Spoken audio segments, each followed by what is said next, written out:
Image news का प्रायोजक dish home Fibernet presents mega 5 खुशी को अपग्रेड। म पनि आजै नेपाल टेलिकमको एन्टी फाइबर सेवा लिन्छु। नेपाल टेलिकम राष्ट्रको सञ्चार। द बेस्ट सौर्य सिमेन्ट, रिद्धि सिद्धि सिमेन्ट, गुणस्तरको नयाँ स्तर। 4000 यातायात व्यवसाय तथा 10,000 गाडीहरू जस्तै तपाईँ पनि ढुक्क हुनुहोस्। जगदम्बा सुपर साइन तथा ग्याल्वा प्लस जस्ता पाता जीवन भरको भरोसा र नयाँ जमानाको ग्लो एन्ड लभली।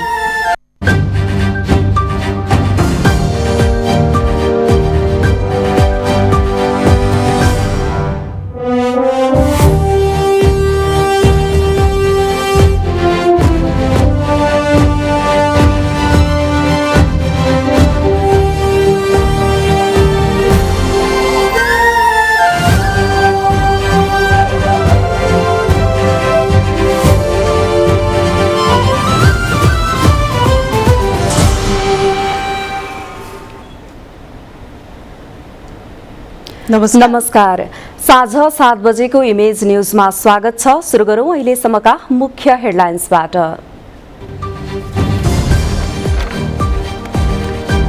स्थानीय तह निर्वाचनका लागि मनोनयनको अघिल्लो दिनसम्म उम्मेद्वार छनौटमा कांग्रेस र एमालेलाई सकस। बालुवाटार र बालकोटमा बैठक जारी। नेकपा माओवादी, एकीकृत समाजवादी र राप्रपाले टुङ्गाई महानगर र उपमहानगरका उम्मेद्वार। माओवादीको तर्फबाट भरतपुरमा रेणु दाहाल छानिँदा पोखरामा नेकपा यसले रोज्यो धनराजलाई। 6वटा महानगरका हकमा उम्मेद्वारको अन्तिम नामावली प्रकाशनपछि मत छाप्ने निर्वाचन आयोगको निर्णय। प्रमुख आयुक्त भन्छन् गठबन्धनलाई आयोगले चिन्दैन। एमसीसी पारित भएसँगै अमेरिकी सहयोग र सद्भावमा उल्लेखनीय प्रगति। नेपाल भ्रमणमा आएको संसदीय टोलीले भन्यो पूर्वाधार ऊर्जा र वातावरणीय क्षेत्रमा सघाउँछौं। भारतमा कोरोना भाइरस संक्रमण दर फेरि बढ्यो। पछिल्लो 24 घण्टामा 2500मा संक्रमण देखिँदा 33 जनाको ज्यान गयो।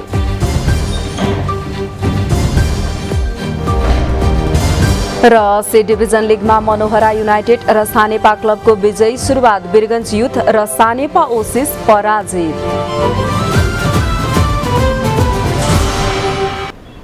इमेज न्यूज अब विस्तारमा।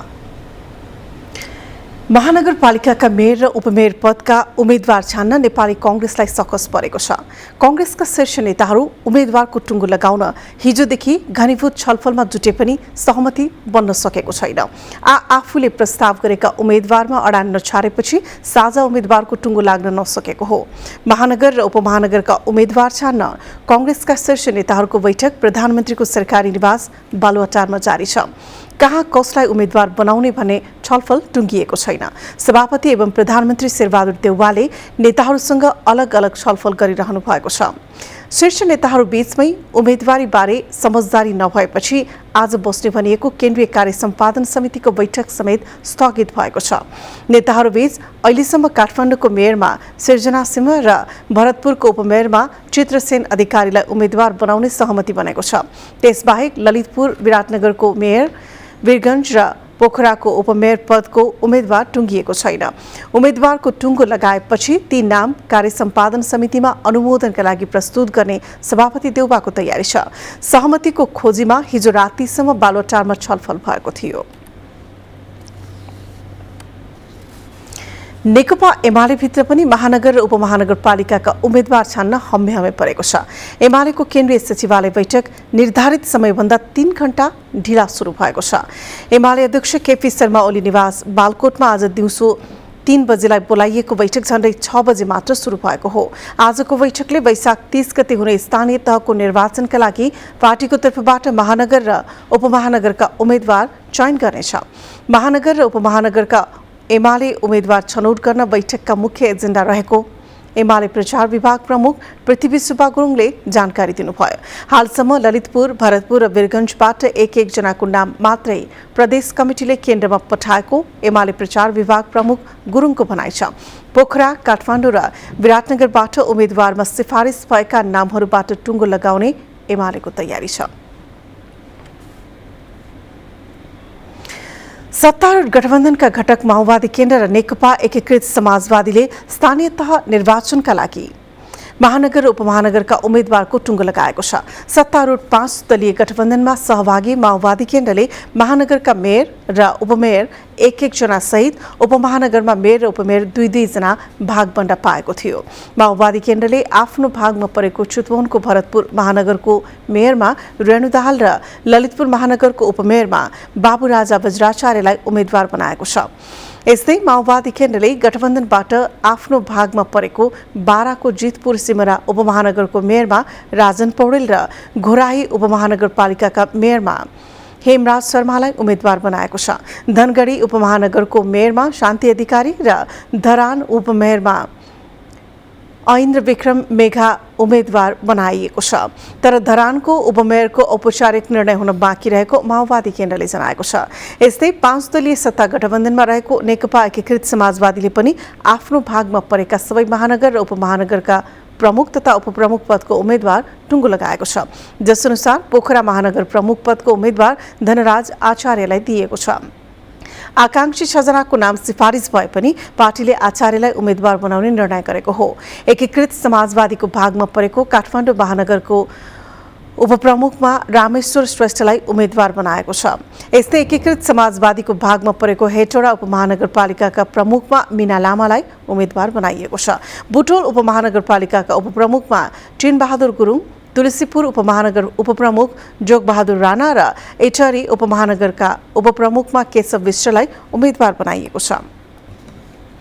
यसैबीच राष्ट्रिय प्रजातन्त्र पार्टी राप्रपाले पनि आगामी स्थानीय तह निर्वाचनको लागि 4वटा महानगरको उम्मेदवारी टुङ्गो लगाएको छ। 6 मध्ये 4 महानगरको उम्मेद्वार टुङ्गो लगाएको राप्रपाले काठमाडौँ महानगरमा मदनदास श्रेष्ठ, ललितपुरमा अष्टमहर्जन, वीरगञ्जमा गिरीश गिरी र पोखरामा शङ्कर खनाललाई मेयर पदको उम्मेदवारी बनाएको छ। यस्तै राप्रपाले उपमेयरको पनि टुङ्गो लगाएको छ। जसअनुसार काठमाडौँ विनिता बगैया, ललितपुर स्वर्णिमा साक्य, वीरगञ्ज बिना जयसवाल र पोखरामा रञ्जना सेनलाई उम्मेद्वार बनाएको छ। बाँकी 2 विराटनगर र भरतपुर महानगरको टुङ्गो लगाउन बाँकी छ। नेकपा एकीकृत समाजवादीका अध्यक्ष माधव कुमार नेपालले 5 दलीय गठबन्धन बीच जिल्ला तहमा भइरहेको स्थानीय तहको सिट बाँडफाँडप्रति असन्तुष्टि जनाउनु भएको छ। अध्यक्ष नेपालले 2074 सालको स्थानीय तह निर्वाचनमा एमाले जितेको ठाउँमा आफ्नो पार्टीको पहिलो हक दाबी लाग्ने सहमति भए पनि सोही अनुसार जिल्ला तहको सिट बाँडफाँड नभएको भन्दै असन्तुष्टि व्यक्त गर्नुभएको हो। नेपाल कम्युनिस्ट पार्टीको स्थापना दिवसको अवसर पारेर आज काठमाडौँमा आयोजित कार्यक्रममा उहाँले स्थानीय तह निर्वाचनको सिट बाँडफाँडको जिल्ला तहको रिपोर्टले आफू उत्साही हुन नसकेको बताउनुभयो।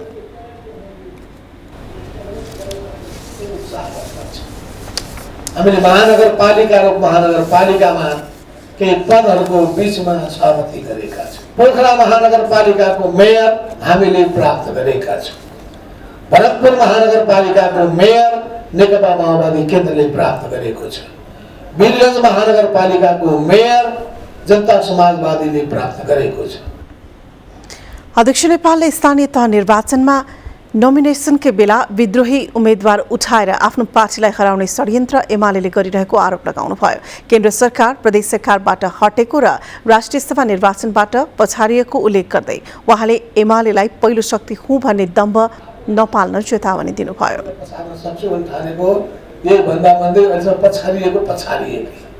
केन्द्रबाट पछाडिए, प्रदेशबाट पछाडिए, राष्ट्रिय सभामा पछाडिए, पछाडिँदाखेरि पनि अझैसम्म नै होस खुलेका छैन। दम्भको घोडामा चढेका छन्, अहङ्कारको घोडामा चढेका छन्। हिजो सत्ताको माग थियो, अहिले अब शक्तिको केही होला, ठुलो शक्ति छ भने त्यसको माग, पैसा होला पैसाको माग। यी माग सृजना गर्ने चिजहरू हुन्। अध्यक्ष नेपालले एमाले भित्रका केही नेताहरू निराश र हताश मनस्थितिमा रहेको दावी गर्दै उनीहरूलाई आफ्नो पार्टीमा आउन आह्वान गर्नुभयो।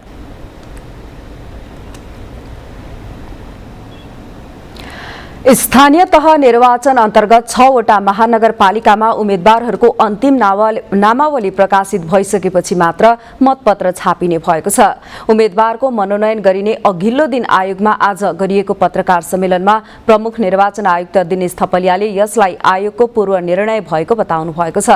जसअनुसार 6 वटा महानगर र भक्तपुरका 4 नगरपालिकाको मतपत्र उम्मेद्वारको अन्तिम सूची प्रकाशित भइसकेपछि मात्र छापिनेछ। यसो हुँदा राष्ट्रिय दलहरूले समेत जुन जुन पदमा उम्मेदवारी दिन्छन् त्यहाँ चुनाव चिन्ह रहनेछ। उम्मेदवारी नदिएको पदमा चुनाव चिन्ह हुने छैन। प्रमुख आयुक्त थपलियाले आचार संहिता उल्लङ्घन गर्नेहरूलाई आयोगले स्पष्टीकरण सोधिरहेको बताउनुभयो। उहाँले स्पष्टीकरण सोधिएकाहरूलाई जवाफ अनुसार कारबाही गरिएको जानकारी दिइने बताउनुभयो।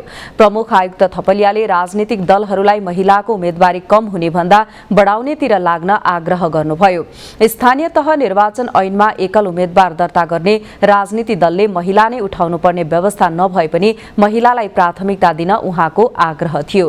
कुनै राजनीतिक दलले 50% महिला उम्मेद्वार उठाउनुपर्ने कानूनी व्यवस्था ख्याल गर्दै उम्मेदवारी दर्ता गराउनेमा आफू विश्वस्त रहेको उहाँको भनाइ थियो। थपलियाले गठबन्धन भन्ने शब्द आयोगको कानूनमा नभएको भन्दै जुन चिन्हबाट उम्मेदवारी दिइन्छ सो उम्मेदवार सोही दलको हुने उहाँको भनाइ थियो। यसैबीच आइतबार र सोमबार हुने उम्मेदवारी दर्ताका क्रममा निर्वाचन आयोगले दल तथा उम्मेदवारका झण्डा र तथा चुनाव चिन्ह लगायतका वस्तु प्रदर्शनमा कडाई गर्ने निर्णय गरेको छ। पत्रकार सम्मेलनमा आयोगका प्रवक्ता शालिग्राम शर्माले आमसभा र मोटरसाइकल र्याली जस्तामा झण्डाहरूको अत्याधिक प्रयोगमा रोक लगाउने निर्णय गरिएको बताउनुभयो। उम्मेदवारी दर्तापछि पार्टी र उम्मेदवारको चिन्ह अंकित कपडा, भेस्ट, टी सर्ट, क्याप वा झोला बोकेको पाइए कारबाही हुने उहाँको भनाइ छ। सुरक्षा संयन्त्र यही वैशाख 30 गते हुने स्थानीय तहको निर्वाचनका लागि कार्यक्षेत्रमा खटिएका छन्। विगतमा जस्तो अपराधिक समूहको गतिविधि नदेखिएको र विद्रोही समूह समेत नरहेकाले सुरक्षामा ठूलो चुनौती नदेखिएको सुरक्षा संयन्त्रको निष्कर्ष रहेको छ। एक रिपोर्ट।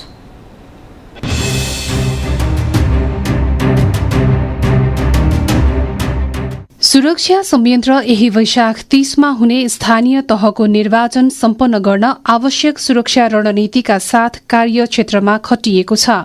निर्वाचन सुरक्षाको पहिलो घेरामा नेपाल प्रहरी, दोस्रोमा सशस्त्र र तेस्रो घेरामा नेपाली सेना रहनेछ। निर्वाचनको सुरक्षा चुनौती आंकलन गर्दै चारवटै सुरक्षा निकायले आफ्नो तयारी तीव्र पारेको जनाएका छन्। निर्वाचन निष्पक्ष, भयरहित र शान्तिपूर्ण रूपमा सम्पन्न गराउन एकीकृत तथा छुट्टा छुट्टै रणनीतिक सुरक्षा योजना निर्माण गरी संयन्त्र परिचालन भएको गृह मन्त्रालयले जनाएको छ। यसपालिको निर्वाचनमा नेपाल प्रहरीले 65,000 बढी जनशक्ति निर्वाचन केन्द्रित सुरक्षामा परिचालन गर्ने गरी आवश्यक रणनीति तयार पारेको छ भने सेनाले पनि झण्डै त्यत्तिकै संख्यामा जनशक्ति निर्वाचन प्रयोजनका लागि खटाउनेछ। यस्तै सशस्त्र प्रहरीबाट 32,000 जनशक्ति निर्वाचनमा खटिनेछन्। सरकारले सबै सुरक्षा निकायको सहभागिता रहने गरी एकीकृत सुरक्षा योजना बनाएको छ। निर्वाचनमा सबै सुरक्षा निकायको संयुक्त रूपमा काम हुनेछ।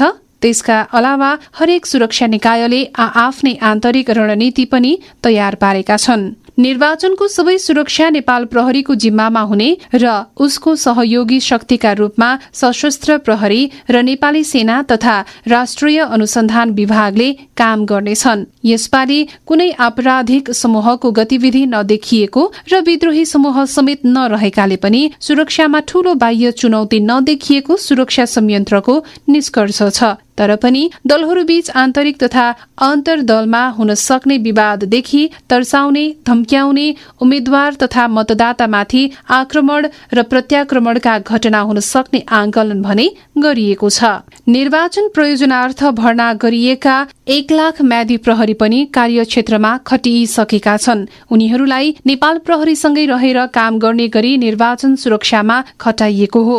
चुनावका बेलामा मतदाताको लाइन मिलाउने, अनावश्यक मान्छे छिर्न नदिने, भीड़भाड़ रोक्ने नेपाल प्रहरीले लगाए अराएको काम गर्ने जिम्मेवारी म्यादी प्रहरीलाई दिइएको छ। सुरक्षा संयन्त्रले राजनीतिक दलका गतिविधि हुने स्थान तथा तोकिएका सार्वजनिक क्षेत्रको सुरक्षामा समेत निगरानी बढ़ाउन थालेका छन्। आयोगले निर्वाचनको पर्यवेक्षणका लागि 44 संस्थालाई अनुमति दिने निर्णय गरिसकेको छ। ती संस्थाबाट 10,000 पर्यवेक्षक खटिनेछन्। प्रधानमन्त्री शेरबहादुर देउवा र अमेरिकी संसदीय टोली बीच भेटवार्ता भएको छ। सिनेटर किस्टन जिलिब्रान्ड नेतृत्वको संसदीय टोलीले प्रधानमन्त्री निवास बालुवाटारमा देउवासँग भेटवार्ता गरेको हो। देउवाले ट्वीट गर्दै अमेरिकी संसदीय टोलीलाई स्वागत गर्न पाउँदा खुशी लागेको बताउनु भएको छ। भेटका क्रममा नेपाल र अमेरिका बीचको सम्बन्धबारे विचार आदान प्रदान गरिएको ट्वीटमा उल्लेख छ। नेपाल अमेरिका मित्रता र सरकार, संसद र आम जनतालाई समावेश गरी बहुआयामिक साझेदारी अभिवृद्धि गर्ने उपायबारे विचार आदान प्रदान गरिएको र जलवायु परिवर्तन जस्ता विश्वव्यापी मुद्दामा पनि छलफल भएको प्रधानमन्त्री देउवाले उल्लेख गर्नुभएको छ। 4 जना अमेरिकी सेनेटर र 1 जना सांसदको टोली शुक्रबार साँझ काठमाडौँ आइपुगेको थियो। टोलीमा सेनेटरहरू Seldon white house, road island, कोरी बुकर न्यू जर्सी, मार्क कैली एरिजोना र प्रतिनिधि सभा सदस्य मोन्डियर जोन्सन हुनुहुन्छ। टोलीले आजै परराष्ट्र मन्त्री नारायण खड्कासँग भेटेको थियो। उनीहरूसँग आर्थिक विकास लगायत विभिन्न क्षेत्रमा सहयोग गर्ने विषयमा छलफल भएको परराष्ट्र मन्त्रालयले जनाएको छ। अमेरिकी सेनेटरको टोली आइतबार स्वदेश फर्किने कार्यक्रम रहेको छ। नेपाल भ्रमणमा रहेका अमेरिकी सांसदहरूले एमसीसी सम्झौता पारित गरेकोमा नेपालको संघीय संसदप्रति आभार व्यक्त गरेका छन्। नेपाल अमेरिका संसदीय मैत्री समूहसँग आज काठमाडौँमा भएको अन्तर्क्रियामा अमेरिकी सांसदहरूले नेपालको समृद्धिका लागि अमेरिका प्रतिबद्ध रहेको बताए। नेपालको पूर्वाधार विकास, पर्यटन क्षेत्रको विकास, नवीकरण ऊर्जा लगायत नेपालको विकासका लागि अति महत्वपूर्ण स्रोत भएको आफूहरूले राखेको र त्यसमा उनीहरूको सकारात्मक प्रतिक्रिया रहेको अमेरिकी सांसदहरू को टोलीले राखेको संयोजक डाक्टर मिनेन्द्र रिजालले जानकारी दिनुभयो।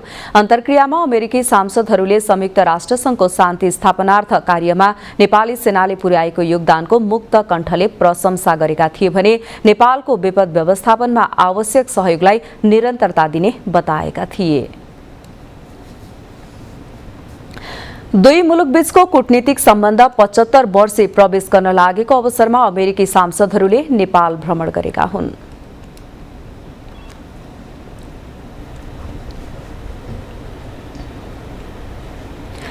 इमेज न्यूजमा पालो भएको छ ब्रेकको, त्यसअघि बाँकी हेडलाइन्स। मौसमको असन्तुलनका कारण देशैभर भाइरल रोगको जोखिम, रुगाखोकी, ज्वरो, पखाला र श्वास प्रश्वासको समस्याबाट जोगिन चिकित्सकको अपील। गौतम बुद्ध अन्तर्राष्ट्रिय विमानस्थलमा जजिरा एयरलाइन्सले पहिलो अन्तर्राष्ट्रिय उडान भर्ने, बुद्ध पूर्णिमाकै दिन कुवेतबाट 278 यात्रु आउने।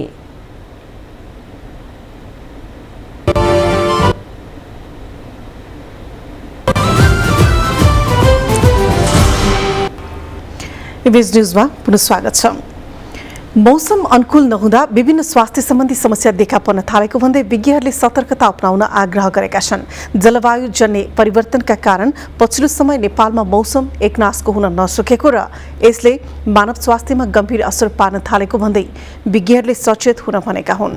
अल्का अस्पतालका चिकित्सक डाक्टर प्रेम पाण्डेले अहिले मौसम परिवर्तन भइरहेको र यसले बालबालिका, वृद्धवृद्धा र गर्भवती महिलाको स्वास्थ्यमा गम्भीर असर पार्ने भएकाले त्यसतर्फ सचेत रहन आग्रह गर्नुभयो। मौसम परिवर्तनका कारण दम, सुगर र मुटुका रोगीलाई स्वास्थ्य समस्या पर्ने उहाँको भनाइ छ। डाक्टर पाण्डेले मौसम परिवर्तनकै कारण श्वास प्रश्वास समस्या, रुगाखोकी, पखाला लाग्ने जोखिम रहेकाले खानपानमा सचेत हुन आग्रह गर्नुभयो। मौसम चेन्ज भइरहेछ, एकैचोटि जाडोबाट गर्मी हुँदै रहेछ र अहिले पोल्युसन चाहिँ एकदम हाई लेभलमा छ नेपालमा, स्पेसली काठमाडौँमा। त्यो कारणले चाहिँ यस्तोमा बढी बिरामीहरूलाई मार पर्ने भनेको बुढापाकाहरू जुनमा दम हुन्छ, मुटुको रोगी हुन्छ, सुगर रोगीहरू हुन्छ, तिनीहरूलाई चाहिँ बढी असर पारेको छ अहिले।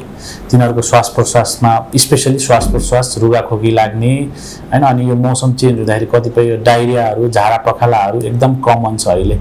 त्यस्तो पछिल्लो समय काठमाडौँ सहित अन्य शहरी क्षेत्रको वातावरण प्रतिकूल रहेको विज्ञहरू बताउँदै आएका छन्। नेपालमा पछिल्लो 24 घण्टामा 18 जनामा कोरोना भाइरस संक्रमण पुष्टि भएको छ। स्वास्थ्य तथा जनसङ्ख्या मन्त्रालयका अनुसार 3691 जनाको पीसीआर परीक्षणमा 18 जनामा संक्रमण पुष्टि भएको हो। 1256 जनाको एन्टिजेन परीक्षण गरिए पनि 1 जनामा पनि संक्रमण नदेखिएको मन्त्रालयले जनाएको छ। पछिल्लो 24 घण्टामा कोरोनाबाट 17 जना निको भएका छन्। हाल देशभर 283 जना सक्रिय संक्रमित रहेका छन्।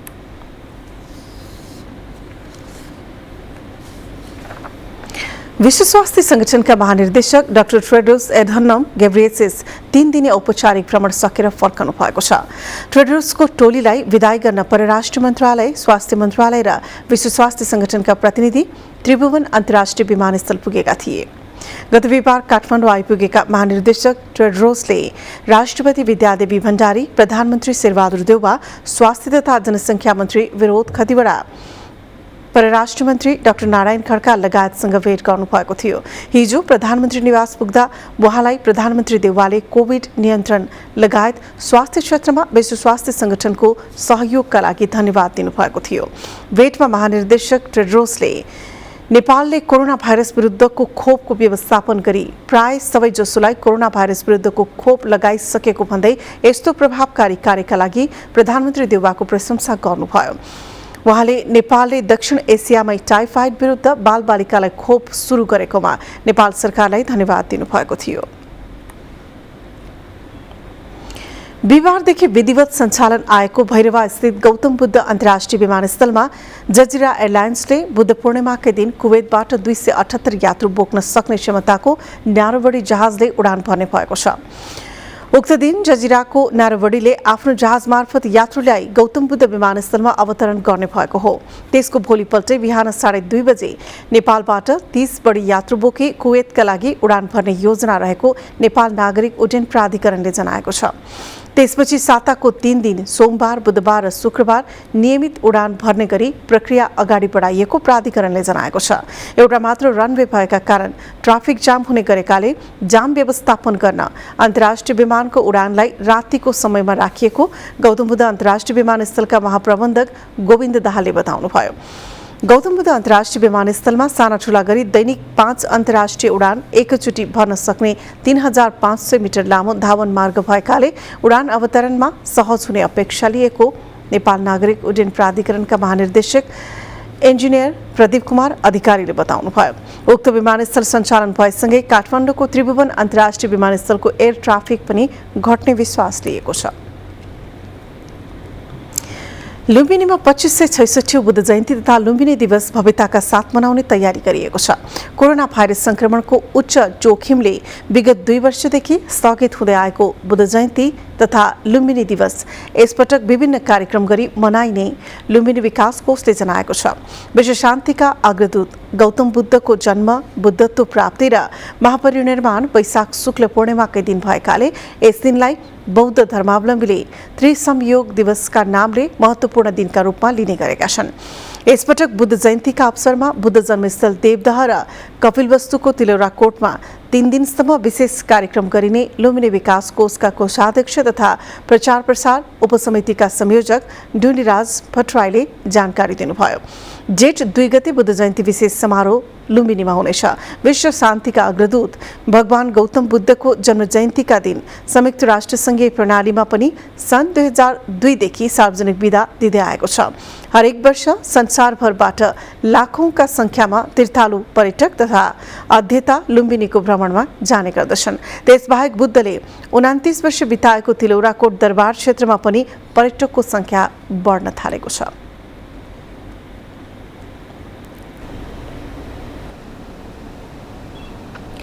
निर्वाचन विरोधी कार्यक्रममा सहभागी भएका मोहन वैद्य समूहका 10 जना कार्यकर्तालाई प्रहरीले पक्राउ गरेको छ।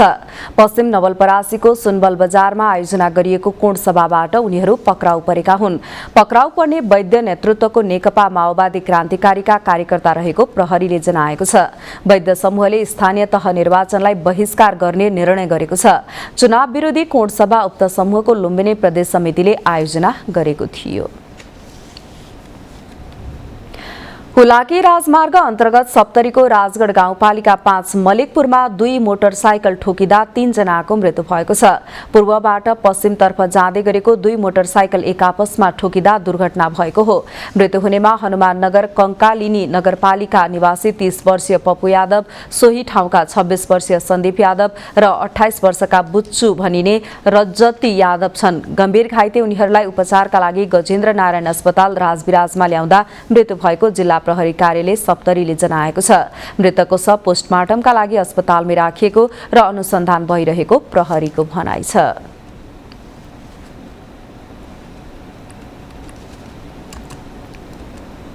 विश्व नेवार संगठनको पहिलो सम्मेलन आज काठमाडौँको स्वयम्भूमा सम्पन्न भएको छ। सम्मेलनको संघीय मामिला तथा सामान्य प्रशासन मन्त्री राजेन्द्र प्रसाद श्रेष्ठले उद्घाटन गर्नुभएको थियो।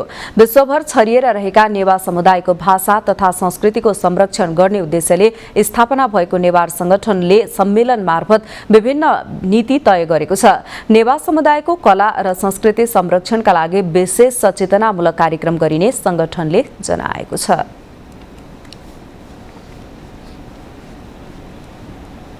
अब बिजनेस न्यूज। बिजनेस न्यूज का प्रायोजक मेरो देश मेरो जगदम्बा सिमेन्ट। सर्वोत्तम सिमेन्ट, सर्वोत्तम मजबुती। बाँकेको नौवस्ता औद्योगिक क्षेत्रको जग्गा अतिक्रमणको जोखिममा पर्दै गएको छ। शिलान्यास भएको 1 वर्ष बितिसक्दा पनि नौवस्ता औद्योगिक क्षेत्र परियोजनाको काम सुरु हुन नसक्दा जग्गा संरक्षणमा चुनौती देखिएको छ।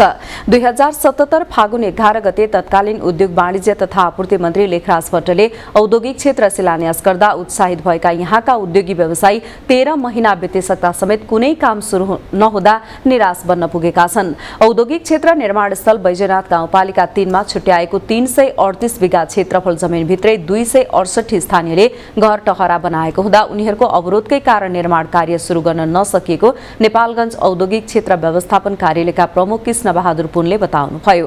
उहाँका अनुसार काम सुरु नहुँदा औद्योगिक क्षेत्रको जमिनमा घर टहरा थपिने जोखिम रहेको छ। औद्योगिक क्षेत्र व्यवस्थापन कार्यालयको तथ्याङ्कमा 268 घर टहरा रहे पनि त्यहाँ बसोबास गर्दै आएका स्थानीयले त्यो संख्या बढेको दावी गर्दै आएका छन्। 6 वर्ष बितिसक्दा सम्म परियोजनाको डीपीआर र ईआईए बाहेक अरू कुनै काम गर्न नसकिएको पुनले बताउनुभयो।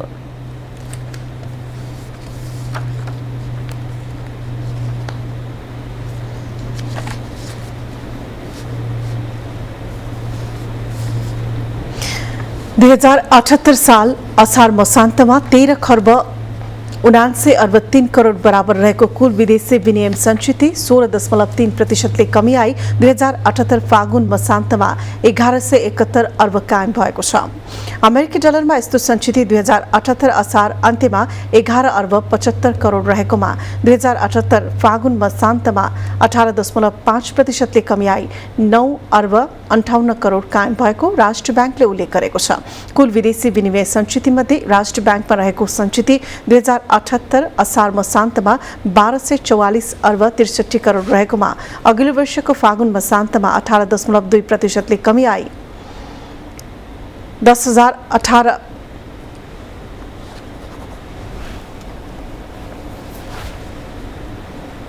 5 करोड कायम भएको राष्ट्र ब्याङ्कले उल्लेख गरेको छ। नेपाल राष्ट्र ब्याङ्क बाहेकका अन्य ब्याङ्क तथा वित्तीय संस्थासँग भने विदेशी विनिमय सञ्चित 2078 असार मसान्तमा 154 अर्ब 39 करोड रहेकोमा 2078 फागुन मसान्तमा 0.9% कमी आई 152 अर्ब 95 करोड कायम भएको छ। 2078 फागुन मसान्तको कुल विदेशी विनिमय सञ्चितमा भारतीय मुद्राको अंश 24.2% रहेको छ। आर्थिक वर्ष 2078-79 को 8 महिनाको आयातलाई आधार मान्दा नेपाल राष्ट्र ब्याङ्कसँग विदेशी विनिमय सञ्चित लगभग 7 महिनाको वस्तु र 7 महिनाको वस्तु तथा सेवा आयात धान्न पर्याप्त रहने जनाइएको छ। 2078 असार मसान्तमा विदेशी विनिमय सञ्चितको कुल गृहस्थ उत्पादन 32.8 र कुल आयात 84.7% रहेको छ।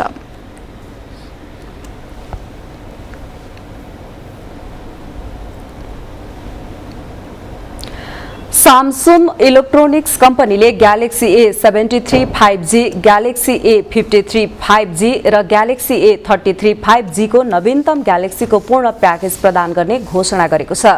ग्यालेक्सी A सिरिजमा नयाँ प्रोसेसर OIS सहितको ग्यालेक्सीको सिग्नेचर AI क्यामेरा, विस्तारित र स्मुथ डिस्प्ले, IP67 रेटिङ र लामो समयसम्म चल्ने ब्याट्री लाइफ, नयाँ galaxy A सिरिजमा 5GB connectivity, defence grade security र अन्य सुविधा रहेको जनाइएको छ। नयाँ मोडलको मोबाइल इको सचेत, स्टाइलिश र स्लिम डिजाइनमा समेत रहेको र एक्सचेन्जको सुविधा रहेको जनाएको छ। उत्पादनको अनावरण सामसुङ नेपालका निर्देशक प्रणय रत्न स्थापित र निर्माता आकृति राज भण्डारीले एक कार्यक्रमका बीच गर्नुभएको थियो।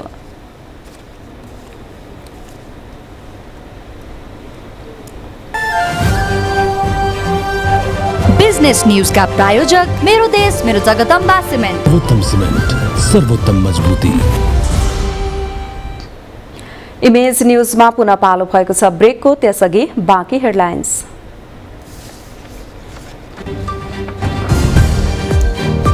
माग बमोजिमको हतियार प्राप्त भएको युक्रेनका राष्ट्रपति जेलेन्स्कीको भनाई। युक्रेनका केही भूभाग कब्जामा लिएको रुसको दावी सत्य नभएको जिकिर। र सी डिभिजन लिगमा मनोहरा युनाइटेड र सानेपा क्लबको विजयी सुरुवात। वीरगञ्ज युथ र सानेपा ओसिस पराजय।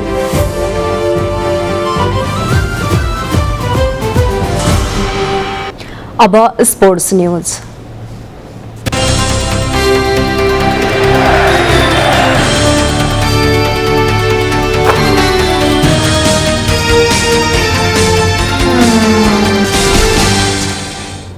शहीद स्मारक सी डिभिजन लिगमा मनोहरा युनाइटेड क्लब र सानेपा क्लबले विजयी सुरुवात गरेका छन्।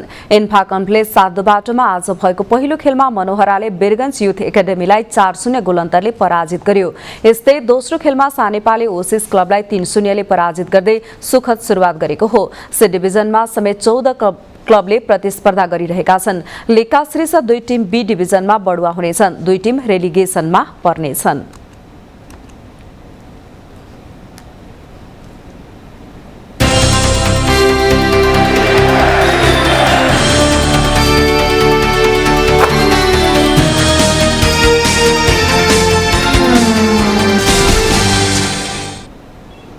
अब वेदर अपडेट।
अन्त्यमा हेडलाइन पुनः एकपटक।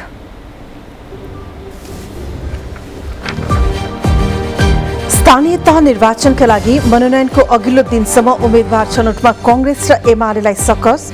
बालुवाटार र बालकोटमा बैठक जारी। नेकपा माओवादी, एकीकृत समाजवादी र राप्रपाले टुङ्ग्याई महानगर र उपमहानगरका उम्मेद्वार। माओवादीको तर्फबाट भरतपुरमा रेणु दाहाल छानिँदा पोखरामा नेकपा यसले रोज्यो धनराजलाई। 6वटा महानगरका हकमा उम्मेद्वारको अन्तिम नामावली प्रकाशनपछि मत छाप्ने निर्वाचन आयोगको निर्णय। प्रमुख आयुक्त भन्छन् गठबन्धनलाई आयोगले चिन्दैन।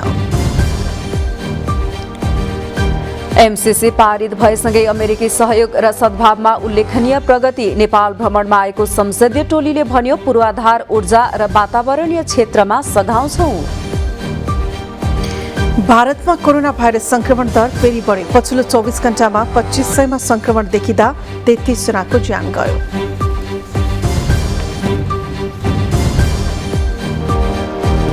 र सी डिभिजन लिगमा मनोहरा युनाइटेड र सानेपा क्लबको विजयी सुरुवात, वीरगञ्ज युथ र सानेपा ओसिस पराजित।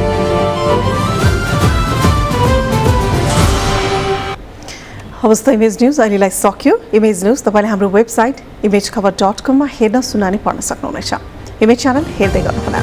नमस्कार।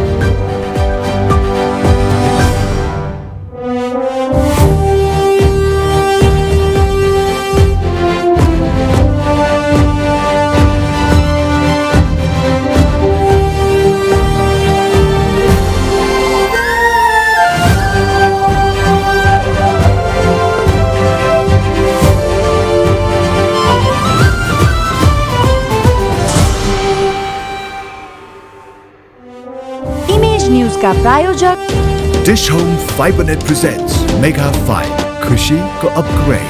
म पनि आजै नेपाल टेलिकमको एन्टी फाइबर सेवा लिन्छु। नेपाल टेलिकम राष्ट्रको सञ्चार। द बेस्ट सौर्य सिमेन्ट, रिद्धि सिद्धि सिमेन्ट, गुणस्तरको नयाँ स्तर। 4000 यातायात व्यवसाय तथा 10,000 गाडीहरू जस्तै तपाईँ पनि ढुक्क हुनुहोस्।